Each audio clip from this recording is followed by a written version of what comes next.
អ្នកម្ដាយជាទីគោរពស្រឡាញ់ទាំងអស់គ្នាជារៀងរាល់ព្រឹកអ្នកក្រោកពីដំណេកមុនគេដើម្បីរៀបចំកូនរៀបចំគ្រួសារហើយបន្តទៅបំពេញការងារឲ្យអស់ពីសមត្ថភាពពេញមួយថ្ងៃអ្នកខិតខំបំពេញទាំងតួនាទីជាបុគ្គលិកជាមិត្តរួមការងារជាភរិយានិងជាម្ដាយជាច្រើនដងអ្នកដាក់តម្រូវការរបស់អ្នកដទៃមុនតម្រូវការរបស់ខ្លួនពេលអ្នកដទៃនឿយហត់អ្នកលើកទឹកចិត្តពេលគ្រួសារត្រូវការអ្វីមួយអ្នកតែងតែព្យាយាមរកដំណោះស្រាយប៉ុន្តែតើអ្នកធ្លាប់សួរខ្លួនឯងដែរទេថាតើខ្ញុំសុខសប្បាយទេការថែរក្សាខ្លួនឯងមិនមែនជាភាពអាត្មានិយមឡើយ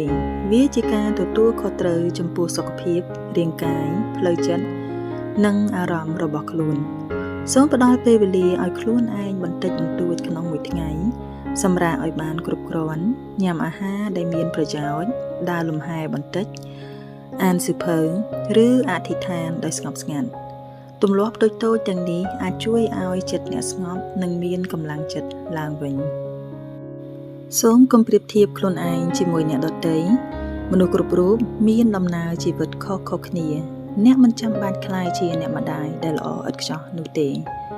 កូនរបស់អ្នកមិនត្រូវការម្ដាយដែលល្អឥតខ្ចោះទេប៉ុន្តែពួកគេត្រូវការម្ដាយដែលមានសុខភាពល្អមានសេចក្តីស្រឡាញ់និងមានវត្តមាននៅក្បែរពួកគេនៅថ្ងៃដែលអ្នកមានអារម្មណ៍ថានឿយហត់សូមចងចាំថា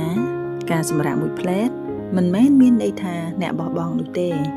វាគ្រាន់តែជាការប្រមូលកម្លាំងដើម្បីបន្តដំណើរទៅមុខដោយភាពរឹងមាំជាងមុនសូមជឿជាក់ថាការខិតខំរបស់អ្នកទោះជាគ្មានអ្នកណាមើលឃើញទាំងអស់ក៏ដោយក៏មានតម្លៃយ៉ាងខ្លាំងស្នាមញញឹមរបស់កូនក្តីសុខរបស់គ្រួសារនិងអនាគតដែលកំពុងតែសាងសង់គឺជាផ្លែផ្កានៃការលះបង់របស់អ្នកគឺជាស្ត្រីដ៏មានតម្លៃអ្នកគឺជាអ្នកម្ដាយដ៏អស្ចារ្យហើយអ្នកក៏សមនឹងទទួលបានការថែរក្សាក្តីស្រឡាញ់និងសេចក្តីសុខដូចគ្នា